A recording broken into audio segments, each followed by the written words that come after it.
네, 윤석열 대통령의 이번 기자회견을 두고 정치권의 반응은 엇갈렸습니다. 국민의힘은 긍정적으로 평가했고 민주당은 혹평을 내놨습니다. 국회 연결합니다. 김태민 기자. 네, 국회입니다. 네, 먼저 여당 반응부터 전해주시죠. 네, 윤석열 대통령의 취임 100일 기자회견에 대해 국민의힘은 국정 전반에 대해 상세히 설명할 수 있는 좋은 소통의 기회였다는 긍정적 평가를 내렸습니다. 국민의힘 주호영 비상대책위원장은 취임 기자회견을 시청을 마친 직후 YTN 취재진과 만나 이렇게 말했는데요. 들어보겠습니다. 대변인실에서 우리 당의 입장이 공식적으로 나갈 텐데 국민들이나 언론이 궁금해하는 국정 전반에 관해서 소상하게 설명한 기회였다 그렇게 생각합니다.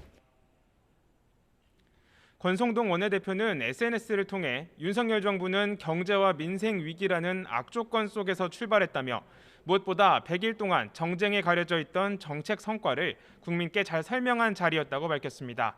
당내에서도 호평이 이어졌는데요. 윤 대통령이 3개월 조금 넘는 업무 기간에도 불구하고 국정에 대한 깊은 이해를 갖춘 면모가 드러났다는 반응이 나왔습니다.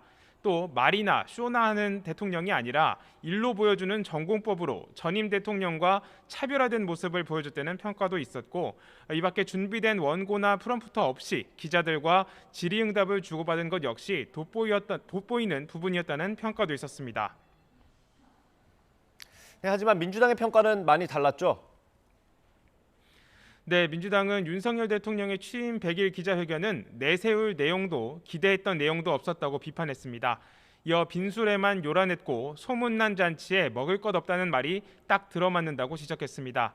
기자들과의 질의응답에서도 궁색한 변명으로 일관하면서 국민을 실망시켰다고도 꼬집었습니다.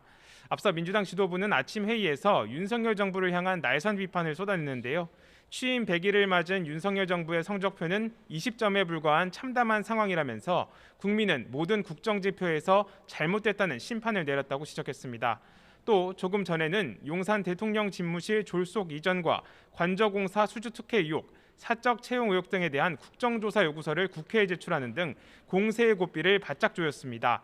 민주당은 윤석열 정부의 불공정 몰상식을 바로잡는 건 국회의 책무라면서 앞으로도 관련 의혹들을 철저히 따져 묻겠다고 강조했습니다. 지금까지 국회에서 YTN 김태민입니다.